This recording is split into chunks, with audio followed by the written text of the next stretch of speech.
Sir, you don't belong here. Get out of that seat now so our actual VIP can take her rightful place. The words sliced through the first-class cabin of Horizon Airlines Flight 2147 at Chicago's O'Hare International Airport, delivered with a venomous sneer by lead flight attendant Emily Sanders. Her voice, laced with barely concealed disdain, echoed in the plush, quiet cabin, drawing every pair of eyes to James Carter, a 45-year-old black man seated calmly in seat 1A. The command wasn't just a request. It was a public humiliation, a verbal whip cracking through the air, stripping away dignity in front of a dozen onlookers. The cabin, moments ago a haven of luxury with its soft leather seats and warm ambient lighting, now felt like a stage for an unfolding drama, charged with tension and unspoken judgment. Before we dive into this story of injustice and redemption, I want to know where you're watching from. Drop your city in the comments. If you're as outraged by this kind of prejudice as I am, hit that subscribe button and give this video a like to stand with us against unfair treatment. Now, let's unpack what happened on that fateful morning at O'Hare, when a routine flight turned into a battle for dignity that would shake an airline to its core. James Carter wasn't just any passenger. At 45, he was the founder and CEO of Innovate AI, a $3.2 billion tech company revolutionizing customer service through artificial intelligence designed to ensure fair treatment across all customers. His software was used by Fortune 500 companies to promote equity in interactions, a mission rooted in his own life experiences. Growing up in Baltimore's Sandtown-Winchester neighborhood, James had faced unfair treatment early and often, tailed in stores as a teen, overlooked for promotions in his early career, and questioned about his presence in spaces where his brilliance outshone the skepticism. At 12, he taught himself to code on a battered library computer, turning adversity into ambition. By 25, he'd built his first algorithm to promote fairness in hiring practices. Now, his company was a powerhouse, and he was en route to New York to deliver a keynote at the Global AI Ethics Summit. That morning, James had arrived at O'Hare 2 hours early. As was his habit, security footage later showed him helping an elderly couple with their bags, chatting warmly with a barista at the airport cafe, and tipping generously, small acts of kindness that defined his character. He'd chosen Horizon Airlines for its reputation as a premium carrier, where first-class tickets cost as much as a used car. Seat 1A, with its extra legroom and privacy, was perfect for finalizing his presentation as a Diamond Elite member. He'd booked it months in advance, confirming his reservation twice, settling into the seat. He adjusted his tablet, unaware that his presence was about to be challenged in the most degrading way. Emily Sanders, a 32-year-old flight attendant with 9 years at Horizon, prided herself on knowing the preferences of her regular first-class passengers. One of them was Catherine Reynolds, a 52-year-old white woman who boarded with an air of entitlement, her designer handbag gleaming under the cabin lights. Catherine, a hedge fund executive, flew the Chicago to New York route weekly and always demanded 1A, which she called her seat. She tipped generously, $50 here, $100 there, ensuring her demands were met. Emily, who relied on those tips to cover her student loans, had learned to cater to Catherine's whims without question. When Catherine boarded and saw James in 1A, her lips pursed. She muttered to Emily, just loud enough for nearby passengers to hear, "I always sit there. This is unacceptable." Emily approached James with a practiced smile that didn't reach her eyes. "Sir, there's been a mix-up," she began, her tone polite but firm. "This seat is reserved for our top-tier VIPs. We need you to move." James looked up, his brow furrowing slightly. He'd heard this tone before, the polite veneer masking an assumption that he didn't belong. Calmly, he reached for his wallet and presented his Diamond Elite card alongside his boarding pass. "I'm a Diamond Elite member," he said evenly. "This is my assigned seat. 1A. I booked it months ago." Emily's smile tightened, a flicker of surprise crossing her face before it hardened into resolve. "I understand, sir. But this seat is typically for our preferred Diamond Elite members, like Ms. Reynolds, who's a frequent flyer with us." The implication was clear. James's status, no matter how legitimate, was less valid than Catherine's. Passengers nearby shifted uncomfortably. A businessman in 2B glanced up from his laptop, while a young woman in 3C, Sarah Thompson, discreetly angled her phone to record. Whispers rippled through the cabin. "What's going on? Why is he being singled out?" Catherine, standing in the aisle, tapped her watch theatrically. "I have a critical meeting in Manhattan," she announced, her voice carrying rehearsed indignation. "This delay is ridiculous. I need my seat." Her words, coupled with Emily's insistence, painted James as an intruder, an obstacle to be removed. The pressure was palpable, but James remained composed, his years of navigating prejudice anchoring him. "I'm sorry," he said firmly, "but this is my seat. I paid for it, and I need the space to work. I'm not moving." Emily's face flushed, her composure cracking. She glanced at Catherine, who nodded subtly, as if giving permission to escalate. "Sir, please don't make this difficult," Emily said, her voice dropping to a near whisper, but loud enough for Sarah's phone to catch. "We can find you another seat in a different section." The subtext was unmistakable. Not in first class. James shook his head, his tone unwavering. "I selected this seat for a reason. I'm staying here."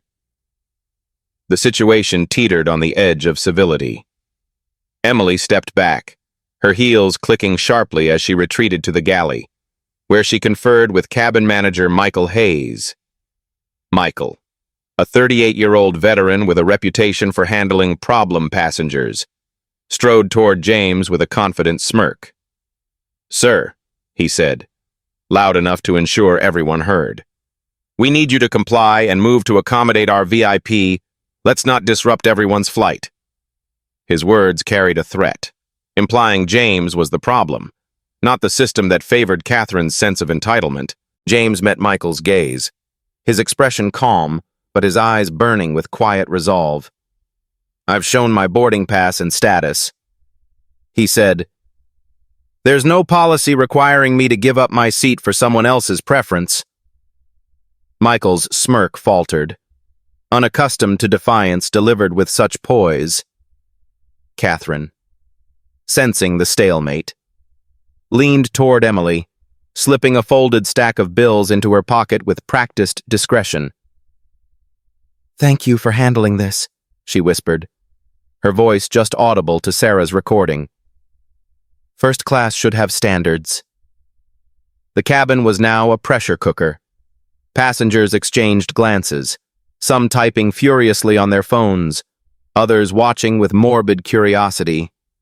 Sarah, a 29-year-old graphic designer, felt her heart race as she recorded, torn between fear of confrontation and growing anger at the injustice unfolding.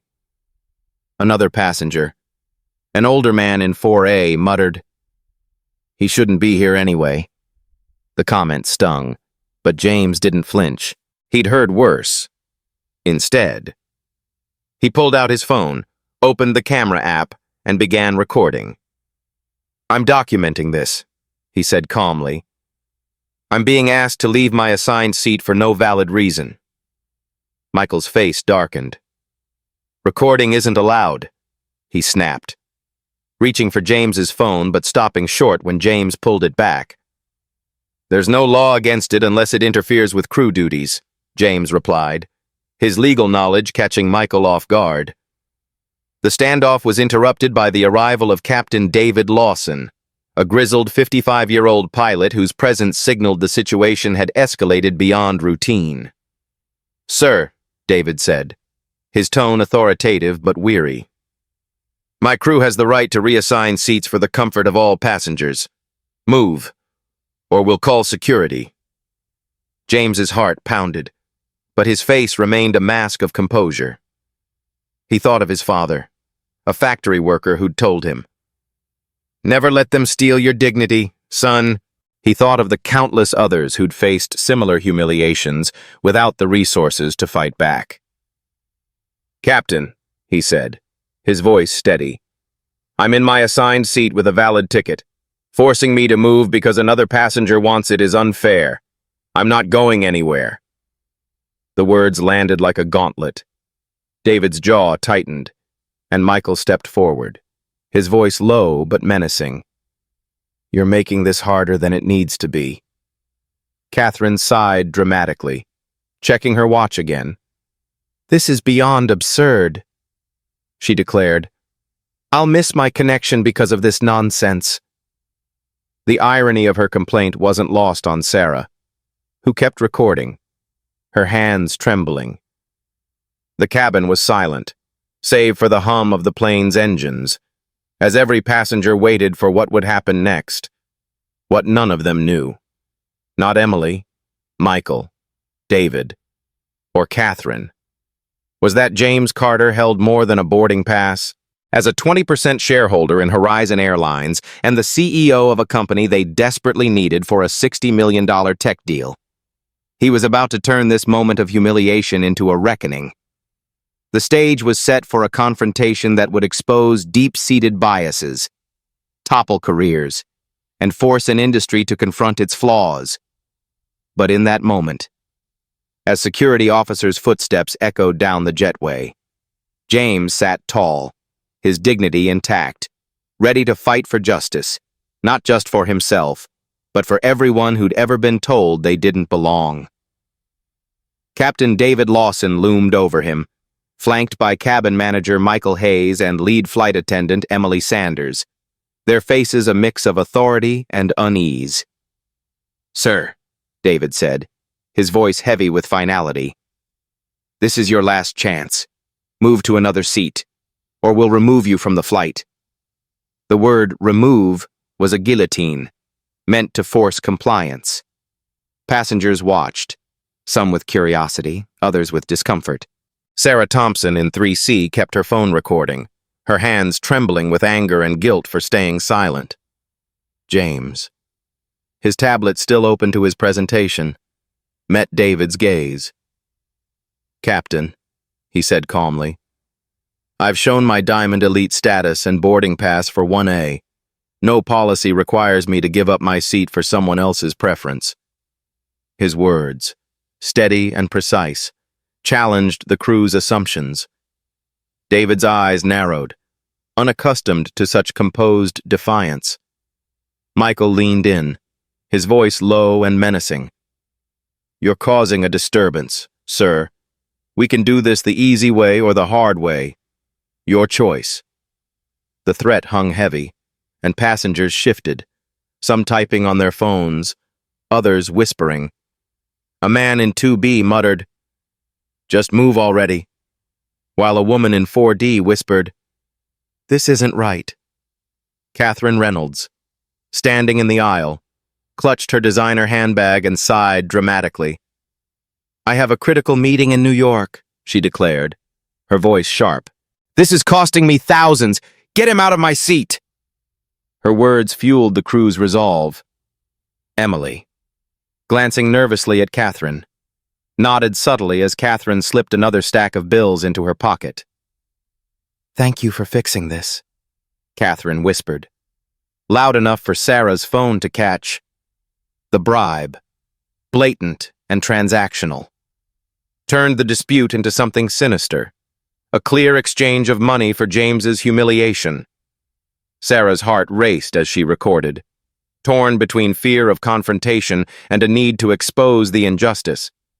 She wanted to speak up but felt paralyzed, her phone her only weapon. Other passengers were divided. Some saw James as an obstacle, others as a victim. The woman in 4D shook her head, whispering, "They're wrong," while the man in 2B scoffed. "He's holding up the flight." James, sensing the cabin's tension, thought of his father's words. Never let them steal your dignity. He knew yielding would endorse a system that devalued him, but staying risked escalation.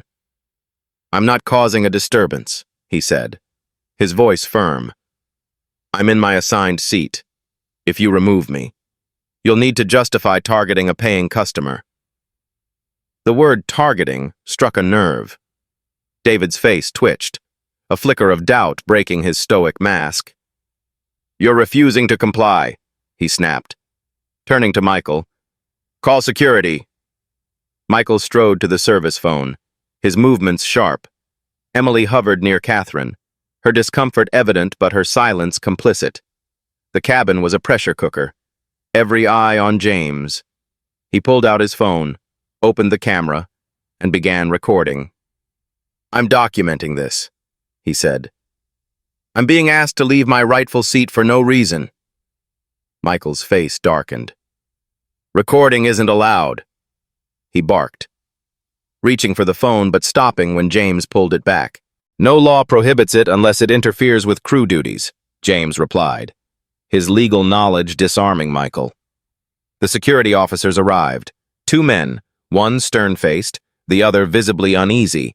The older one, Officer Daniels, spoke first. Sir, gather your belongings and come with us. James looked at him, then at the crew. I'd like the specific policy I'm violating, he said, his voice clear. I'm in my assigned seat with a valid ticket. Why am I being removed? Daniels hesitated. Glancing at his partner, David interjected. You're creating a disturbance. That's grounds for removal. The word sounded hollow, and even David seemed to doubt it. Catherine, seizing the moment, chimed in. This is costing me my meeting. Just get him off. Her entitlement pushed the officers to act. James's heart pounded, but his resolve held. He thought of his team at Innovate AI, his 20% stake in Horizon, the $60 million deal they needed from him. In this moment, he was just a man fighting to be seen as equal. I'm complying, he said, standing slowly, his movements deliberate. But let it be clear, I'm being removed for refusing to give up my rightful seat.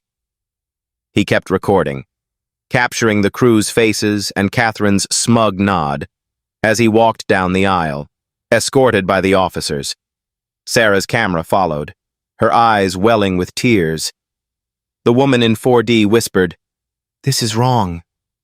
While the man in 2B nodded approvingly, Catherine settled into 1A, her handbag placed triumphantly beside her. Emily delivered her champagne, hands shaking, in the galley. Michael counted the $200 Catherine had given him, a small price for James's humiliation. None of them knew Sarah's video, already uploaded, was about to spark a firestorm that would unravel their careers and force Horizon to confront its deepest flaws. Within hours of James Carter's removal from Horizon Airlines Flight 2147, the footage had exploded across social media, racking up 5 million views under the hashtag Horizon Injustice. The clip, crystal clear and damning, showed the crew's aggressive demands, Catherine Reynolds's bribe, and James's dignified refusal to yield his rightful seat. Comments flooded in, ranging from outrage, "This is blatant unfair treatment," to calls for accountability, "Boycott Horizon." Major news outlets picked up the story, with headlines like, "Tech CEO humiliated on flight dominating feeds." By noon, the video had reached celebrities and activists, amplifying it to tens of millions. James, now in a private airport lounge, watched the numbers climb on his phone, his face a mask of resolve. He wasn't surprised by the public's reaction. He'd seen too many viral moments expose hidden biases. But this time, he held the power to turn exposure into action. James's first move was to text his COO, Elizabeth Harper. They picked the wrong person to humiliate. Assemble the legal and PR teams now. Elizabeth, a sharp strategist who'd navigated corporate crises with James for a decade, responded instantly. On it. Legal's drafting a strategy. PR's monitoring sentiment. What's your play? James typed back. Emergency shareholder meeting. They need to feel this.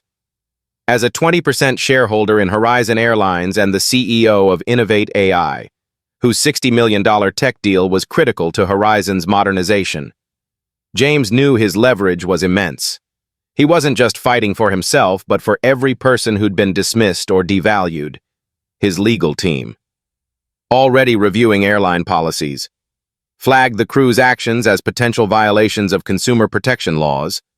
The PR team. Tracking the viral spread. Advised a measured public statement to keep pressure on Horizon.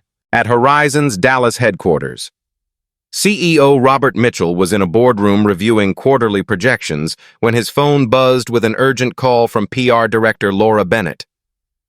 "Sir, we have a catastrophe unfolding," she said, her voice tight. "A video of a passenger being removed from Flight 2147 is going viral. It's bad. Really bad." Robert, initially dismissive, scoffed. "Passengers get removed all the time. Issue a standard apology." Laura's pause was heavy. "This isn't standard. The passenger is James Carter, CEO of Innovate AI. He's a Diamond Elite member, and the video shows our crew taking money from another passenger to force him out. Twitter's exploding, and our stock's down 12%. Robert's face drained of color. He knew James's name, not just as a tech titan, but as the linchpin of a deal Horizon desperately needed. "Get me the video," he snapped, watching the footage. Robert's stomach churned. James's calm refusal, the crew's escalating threats, and Catherine's blatant bribe were a PR nightmare. Worse. The video captured Michael Hayes' sneer, Emily Sanders' complicity, and Captain David Lawson's weak justification. "Who authorized this?" Robert demanded. Laura shook her head. "No one. The crew acted on their own, prioritizing a frequent flyer's tip over policy." Robert slammed his fist on the table. "And they targeted James Carter, the man who owns a fifth of our company?" Laura nodded grimly. "The manifest confirms it. He's already requested an emergency shareholder meeting." Robert's mind raced. A 20% stock dump could tank Horizon, and losing Innovate AI's deal would cripple their tech upgrades. He dialed James's number, hoping to contain the damage. James answered on the third ring, his voice cool and controlled. "Mr. Mitchell," he said, "I assume you've seen the video." Robert, sweat beading on his brow, launched into an apology. "Mr. Carter, I'm horrified by what happened. This doesn't reflect Horizon's values. Let's resolve this privately. Name your terms." James cut him off. "I'm not interested in private deals. Your crew's actions reflect a deeper problem in your company's culture. I'm calling a shareholder meeting to address it. Expect my team's formal notice." He hung up, leaving Robert staring at his phone. The boardroom silent. The executives around him exchanged panicked glances. "He could sink us," the CFO whispered. Robert nodded, his jaw tight. "Get the board on a call. Now." James's team moved with precision. Elizabeth coordinated with legal counsel to draft a shareholder motion demanding accountability, including the immediate termination of the involved crew and a review of Horizon's customer service practices. The PR team crafted a statement for James. "Today, I was removed from my assigned seat on Horizon Airlines for refusing to yield to another passenger's preference. This incident highlights a systemic issue of unfair treatment.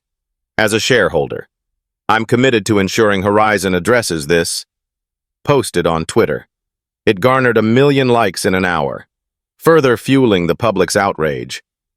News anchors debated the incident, with some questioning Horizon's training and others praising James's composure. "This man didn't just stand his ground," one commentator said. "He's forcing an industry to reckon with itself." Back at Horizon, The social media team scrambled to contain the fallout. #Horizon. Injustice trended globally, with users sharing their own stories of mistreatment on flights. The stock plummeted 15% by mid-afternoon, wiping out millions in market value. Laura's team drafted a vague apology tweet, but Robert vetoed it. "It's too late for platitudes," he said. "We need to act decisively, or Carter will gut us." He called an emergency board meeting for the next morning, knowing James's influence could sway other shareholders. The board, aware of the $60 million deal at stake, was already fracturing. Some urged settling with James. Others feared his demands would disrupt operations. Meanwhile, James met with his team in the lounge, laptops open, phones buzzing. Elizabeth showed him the latest metrics. The video had hit 10 million views, and Horizon's customer satisfaction scores were tanking. "They're bleeding," she said. "Your statement's driving the narrative. What's next?" James leaned back, his eyes steely. "We push for systemic change. Termination of the crew is step 1. Step 2 is mandatory training to root out bias. If they resist, we pull the deal and my shares." His legal counsel nodded. Citing precedent, airlines had settled similar cases for millions. "You've got them cornered," she said. James didn't smile. "This isn't about winning. It's about making sure no one else goes through this." As night fell, Horizon's board convened virtually, their faces grim on the Zoom grid. Robert presented the stakes: James's shares, the tech deal, and a PR disaster threatening bankruptcy. "We need to fire the crew and offer Carter a seat on the board," he urged. A board member balked. "Firing them violates union rules. We could face lawsuits." Another countered. "Losing Carter's deal and shares will kill us faster." The debate raged, but James's shadow loomed large. By midnight, they agreed to meet his demand for a shareholder meeting, hoping to salvage the partnership. Unbeknownst to them, James was already planning his next move, a transformation of Horizon's culture that would set a new standard for the industry. The following morning, in a sleek Dallas boardroom, James entered with his team: COO Elizabeth Harper, legal counsel Maria Chen, and PR director Jamal Wright. His presence commanding silence, still wearing the same suit from the flight, a subtle reminder of his humiliation. James faced the board, their faces a mix of apprehension and forced deference. The viral video, now at 15 million views, played on a massive screen, its damning clarity exposing the crew's actions and Catherine Reynolds's bribe. The room was heavy with the weight of Horizon's impending reckoning, and James held the gavel. James spoke first, his voice calm but unyielding. "Your crew targeted me for refusing to give up my rightful seat. This wasn't a mistake. It was a symptom of a culture that prioritizes certain passengers over others. As your largest shareholder, I have 2 demands: immediate termination of the involved crew, Emily Sanders, Michael Hayes, and Captain David Lawson, and a commitment to overhaul your practices. If you refuse, I'll withdraw my 20% stake and the $60 million tech deal." The board members shifted, some avoiding his gaze, others nodding grimly. CEO Robert Mitchell, his face pale, attempted conciliation. "Mr. Carter, we deeply regret this incident. Perhaps suspensions and retraining could suffice. These employees have years of service, and union rules complicate terminations." James's eyes narrowed. "This isn't negotiable. Accountability starts now, or Horizon faces the consequences." The boardroom tension was palpable. The CFO, Linda Torres, whispered to a colleague, "His shares could crash our stock. We're already down 18%. Another board member, a union advocate, countered, "Firing them could spark a labor dispute." But the video's evidence, Michael's sneer, Emily's acceptance of cash, David's weak justification was undeniable. Robert, sensing the board's fracture, called for a vote. After a heated debate, the majority sided with James, fearing financial ruin. "Effective immediately," Robert announced. "The involved employees are terminated. We'll begin a cultural review with your guidance. Mr. Carter." James nodded, his expression unchanged. "Good. My team will provide a training framework by tomorrow. This is about more than one flight. It's about ensuring no passenger is ever devalued again." Meanwhile, in a stark conference room 3 floors below, Emily, Michael, and David sat in uneasy silence. Summoned without explanation, the HR director, Karen Patel, entered with legal counsel and 2 security officers, their presence signaling severity. "Your employment with Horizon is terminated effective immediately," Karen stated, placing 3 folders on the table. "Your actions on Flight 2147 violated company policy and federal law by accepting bribes and targeting a passenger." Emily's hand flew to her mouth, stifling a sob. Michael's face twisted in defiance. "We were following procedure," he snapped. "That passenger was disruptive." Karen turned her laptop, playing the viral video. The footage showed Michael's condescension, Emily's complicity, and Catherine's whispered standards as she handed over cash. The room fell silent. Emily broke first, tears streaming. "I knew it was wrong," she admitted, her voice trembling. "I took the money because I needed it for my loans. I'm so sorry." Michael, still defiant, scoffed.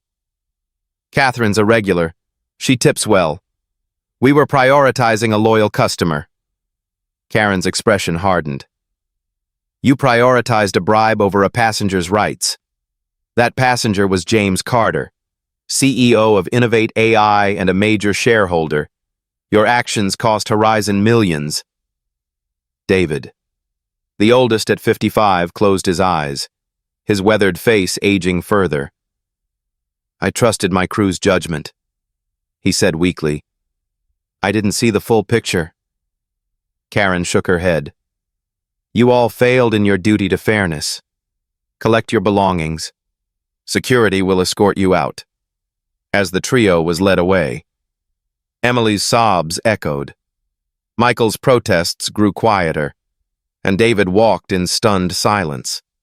His 25-year career reduced to a single misjudgment. In the boardroom, James outlined his vision: mandatory bias training for all 12,000 Horizon employees, developed by Innovate AI's behavioral psychologists and AI specialists. "This isn't punishment," he said. "It's prevention. Your culture must value every passenger equally." Robert nodded, his voice strained. "We'll implement it immediately. What else do you need?" James leaned forward. "Independent auditors to verify changes, and I want Catherine Reynolds banned for life." The board agreed, knowing resistance was futile. Catherine, contacted later, was informed of her ban.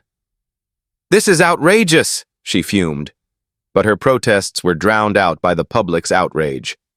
With hashtag Horizon Injustice now trending worldwide, James's team worked swiftly. Elizabeth coordinated the training rollout, emphasizing real-world scenarios to confront unconscious bias. Jamal's PR team released a statement from James. "Horizon's failure reflects a broader issue in customer service. As a shareholder, I'm committed to driving change." It garnered 2 million likes, with supporters praising his leadership and critics accusing him of overreach. News outlets ran round-the-clock coverage, interviewing passengers who'd faced similar treatment. "I was asked to move on a flight because I didn't look first class," one woman shared. The narrative shifted from an isolated incident to a systemic flaw. With Horizon at its epicenter, Robert, under pressure, addressed employees via a company-wide email. "Yesterday, we failed a passenger and our values, We're terminating those responsible and launching comprehensive training. This is a new chapter for Horizon. Employees whispered in break rooms, some defensive. We're not all like that. Others shaken, recognizing their own biases. The stock slid another 5%, but analysts noted James's involvement could stabilize it if reforms succeeded. Catherine, meanwhile, faced her own fallout. Her firm placed her on leave, citing conduct concerns. Social media branded her Airline Karen, her reputation in tatters. She sat alone, scrolling through comments calling her out, the weight of her actions sinking in. James, in the lounge, met Sarah Thompson, who'd followed him off the flight. I recorded everything, she said, handing over her unedited video. I couldn't stay silent. James thanked her, his voice warm. This will change things. Sarah, you did the right thing. Her footage, now the backbone of his case, was sent to his legal team, who prepared to leverage it in the shareholder meeting. James knew terminations and bans were only the start. He envisioned a horizon where fairness wasn't an afterthought but a foundation. As he boarded a private jet to Dallas, his mind was on the meeting ahead, where he'd push for a cultural overhaul that would ripple beyond one airline, setting a precedent for an industry long overdue for change. The next morning, in Horizon's boardroom, James presented his plan, a company-wide transformation anchored by Innovate AI's bias training program. This isn't about fixing one incident, he told the board, his voice steady but resolute. It's about ensuring every passenger, from baggage handlers to first class, is treated with equal respect. The board, chastened by the viral video's 20 million views and a 20% stock drop, approved his proposal unanimously. CEO Robert Mitchell committed to a 72-hour flight suspension to train all 12,000 employees, a move costing millions but signaling Horizon's dedication. James's vision was clear: dismantle the culture that allowed his humiliation and rebuild one rooted in fairness. The training, rolled out within days, was unlike any corporate program Horizon's staff had seen. Innovate AI's team, led by behavioral psychologists and AI specialists, designed immersive simulations forcing employees to confront their biases. In one scenario, participants played passengers facing unfair treatment, feeling the sting of being dismissed. Another used AI to analyze real-time decisions, highlighting how assumptions shaped outcomes. James attended several sessions, sharing his experience on Flight 2147. I was targeted for my appearance, he said, his words silencing a room of flight attendants. This isn't just about me. It's about the countless others who face this daily without a platform. His presence humanized the issue, turning skeptics into allies. Employees like gate agent Maria Lopez admitted, I've made snap judgments about passengers. This opened my eyes. Horizon's leadership, under Robert's direction, rewrote policies to prevent future incidents. New rules banned accepting tips for preferential treatment, mandated transparent seat assignment protocols, and protected whistleblowers reporting misconduct. Diversity hiring initiatives were launched, targeting underrepresented groups for roles from pilots to executives. Independent auditors, hired at James's insistence, monitored compliance, ensuring changes weren't cosmetic. Robert, addressing employees via video, acknowledged the challenge. This training will be uncomfortable, he said, but discomfort is where growth happens. We're rebuilding trust, starting now. Some employees resisted, grumbling about overreach, but most embraced the shift. Recognizing the old culture's toxicity, Catherine Reynolds faced her own reckoning. Horizon's lifetime ban was just the start. Her firm, under pressure from clients, terminated her contract. Citing reputational damage, social media, still ablaze with #HorizonInjustice, branded her a symbol of entitlement. Colleagues distanced themselves, and her once-packed calendar emptied. In private. Catherine grappled with her actions, replaying the moment she bribed Emily Sanders. "I thought I was just getting what I deserved," she admitted to a friend, her voice cracking. The public shaming forced her to question her privilege, a painful but necessary awakening. She began researching bias, a tentative step toward understanding the harm she'd caused. James's influence extended beyond Horizon. His PR team, led by Jamal Wright, shared training modules with other airlines, sparking industry-wide discussions. Competitors like Delta and United reached out, exploring similar programs. News outlets praised James's leadership, with CNN calling him a catalyst for systemic change. Public sentiment shifted. Passengers reported friendlier service, with no visible hierarchy based on appearance. "I used to feel judged in first class," a frequent flyer told NBC. "Now, everyone's treated the same." Horizon's customer satisfaction scores climbed 10%, particularly among minority groups, a metric James monitored closely. "Numbers don't lie," he told Elizabeth Harper, "but they don't tell the whole story. We need lasting impact." The former crew members, Emily Sanders, Michael Hayes, and David Lawson, navigated their own fallout. Emily, consumed by guilt, applied for jobs but faced rejections tied to her viral infamy. "You're the flight attendant from that video, right?" one interviewer asked, ending the call abruptly. Michael, initially defiant, grew introspective after repeated denials, realizing his condescension had cost him everything. David, nearing retirement, was hit hardest, his 25-year career tarnished. "I failed as a leader," he told his wife, vowing to make amends. Their names, synonymous with the incident, barred them from aviation roles. But James's next move would offer a path forward. James pushed Horizon to adopt a second chance initiative, inspired by his belief that accountability shouldn't mean permanent exile. The program, piloted through Innovate AI's foundation, offered training and mentorship to those who'd lost jobs due to bias-related incidents. Provided they committed to reform, Emily was the first to apply, writing a heartfelt letter to James. "I was wrong," she said. "I want to learn and do better." Michael followed, his application more reserved but sincere. David, too old to fly commercially, offered to mentor others, sharing his mistakes to prevent theirs. The program's rigor, intensive workshops, public apologies, and community service ensured accountability, not absolution.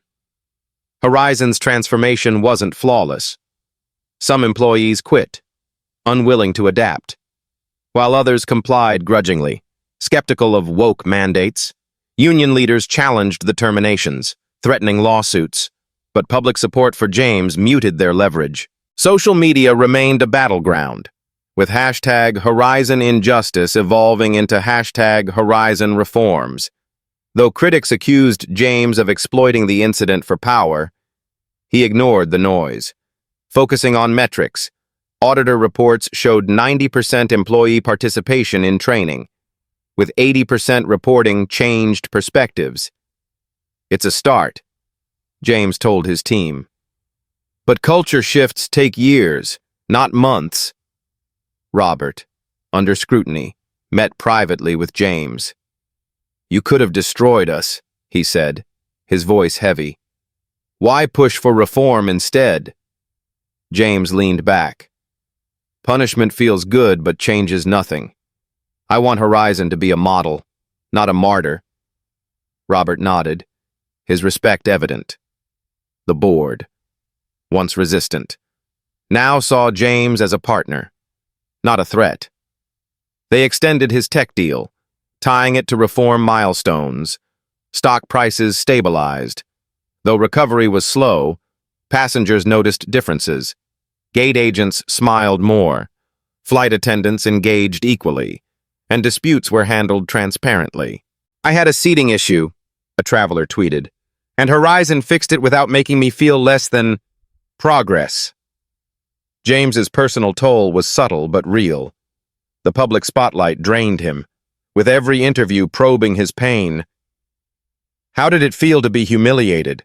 a reporter asked. James deflected, focusing on solutions, but privately. He leaned on Elizabeth, who reminded him, "You're carrying a movement. Let us carry you sometimes." He found solace in mentoring second-chance participants, seeing their growth mirror Horizon's. Emily's tearful thank you after her first session stayed with him. "You gave me hope," she said. James nodded, thinking of his father's lessons. Justice wasn't about vengeance, but about building something better. As weeks turned to months, Horizon emerged as an industry leader in equity. Other airlines adopted similar training. Citing Horizon's success, James's foundation expanded Second Chance, drawing applicants nationwide. Catherine, still ostracized, enrolled anonymously, her journey just beginning. The transformation was imperfect. Some employees reverted to old habits, and public skepticism lingered. But the momentum was undeniable. James, preparing for his next keynote, reflected on the fight. "We're not done," he told his team, "but we've shown change is possible."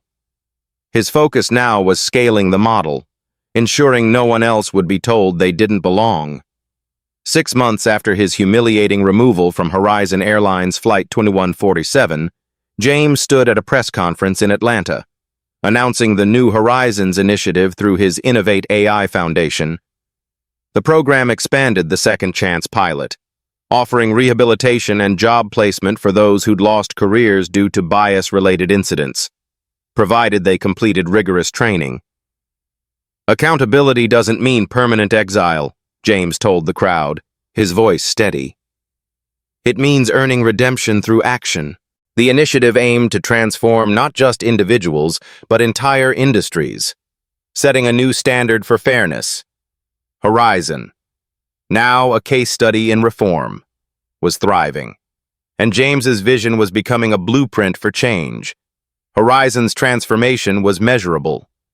Independent auditors reported a 15% increase in customer satisfaction across all demographics, with minority passengers rating service equal to or better than others. A first in the industry. Employee morale hit an all-time high, with 85% reporting pride in Horizon's new culture. Stock prices, once down 20%, had climbed back, surpassing pre-incident levels. Passengers noticed the shift. "I used to feel invisible as a black flyer." One tweeted, "Now, Horizon's crew treats everyone like royalty." James monitored these metrics closely, but his focus was deeper, ensuring the changes were permanent. He met weekly with Horizon's CEO, Robert Mitchell, to review auditor reports and refine training. "This isn't a one and done," James said. "It's a commitment to constant growth." The New Horizons program became James's passion. Its first cohort included Emily Sanders, Michael Hayes, and David Lawson, the former crew members whose actions had sparked the crisis. Emily, humbled by her fall, threw herself into the program's demands, workshops on unconscious bias, public apologies, and community service at shelters serving marginalized groups. "I was part of the problem," she admitted in a session, tears in her eyes. "I want to be part of the solution." She earned a certificate and landed a ground crew job at a regional airline. A humbling restart, but a second chance she embraced.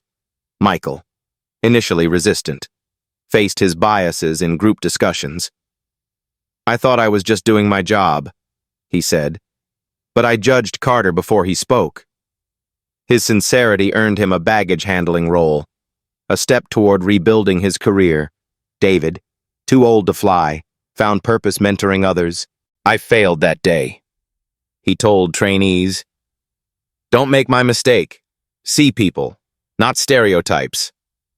Catherine Reynolds, once airline Karen, joined New Horizons anonymously, her reputation in ruins. Her termination and social exile forced introspection. "I acted like I owned that plane," she confessed in a private session, her voice shaky. "I didn't see Carter as a person, just an obstacle." The program's intensity, role-playing as a marginalized passenger, studying systemic inequities, challenged her worldview.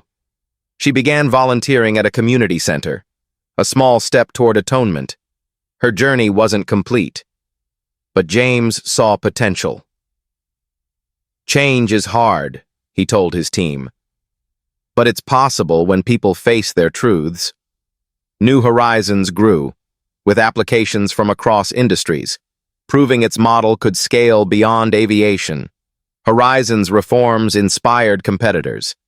Delta and American Airlines adopted similar training. Citing Horizons' success, industry conferences invited James to speak, his keynote now titled Equity in Action. He shared data. Horizons training reduced bias-related complaints by 70%. "This isn't about perfection," he told audiences. "It's about progress." His foundation partnered with regulators to draft guidelines for fair passenger treatment, influencing policy. Social media. Once a battleground with hashtag Horizon Injustice, now buzzed with hashtag New Horizons, celebrating stories of transformed employees and passengers. Horizon's different now. A flyer posted, "They listen, no matter who you are." Robert Mitchell, transformed by the crisis, became an ally. In a private meeting, he thanked James. "You could have sunk us," he said. "Instead, you rebuilt us."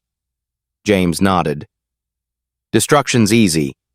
Building takes courage." Their partnership deepened. With Innovate AI's tech deal expanded to include AI-driven bias detection for Horizon's operations, Robert faced his own reckoning, admitting he'd ignored cultural red flags for years. "I thought profit was enough," he said. "You showed me it's not." He championed diversity, hiring 30% more minority leaders and creating a passenger advisory board to ensure accountability. Critics still lingered, accusing Horizon of performative change, but data silenced them. Complaints dropped. Loyalty soared. The former crew members' journeys were rocky but transformative. Emily, now a gate agent, wrote James a letter. "You gave me a chance I didn't deserve. I'm better for it." Michael, working long shifts, found humility. "I'm not the guy I was." He told a coworker, David's mentorship became his redemption, guiding dozens through New Horizons. "Every story I tell," he said, "saves someone from my mistake." Their certificates didn't erase their past but proved their growth, earning cautious trust from new employers. James, reviewing their progress, felt a mix of pride and burden. "We're giving them what I didn't get that day," he told Elizabeth Harper. "A chance to be seen." Public scrutiny weighed on James. Interviews probed his pain. How did it feel to be humiliated? Forcing him to relive the incident, he deflected, focusing on reform, but privately leaned on Elizabeth. "This fight's bigger than me," he said. "But it's heavy." She nodded. "You're carrying a movement. We've got your back." His team expanded New Horizons, securing funding to train 1,000 participants yearly. Universities studied Horizon's turnaround, publishing case studies. James's keynote drew standing ovations, but he stayed grounded. "This isn't about applause," he told Jamal Wright. "It's about the next passenger who boards without fear." Horizon's board, once skeptical, now saw James as a visionary. They offered him a seat, but he declined. "I'm more effective pushing from outside," he said. Instead, he secured a permanent role for auditors, ensuring accountability. Passenger feedback loops, another of his initiatives, gave travelers a voice, with complaints addressed within 24 hours. It's like they actually care now. A flyer told CBS, James's foundation grew, partnering with tech firms to adapt its model for retail and hospitality. If we can change an airline, he told his team, we can change anything. As the press conference ended, James took a call from Robert. Your program's working, Robert said. We're not perfect, but we're better. James smiled faintly. Better's the goal. Keep pushing. Hanging up. He thought of his father's words. Justice is building, not breaking. Horizon wasn't flawless.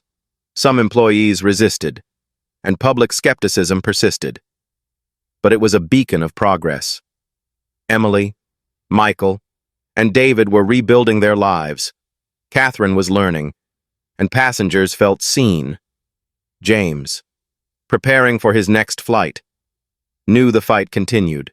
No one should feel they don't belong, he told himself, vowing to scale new horizons until that truth was universal.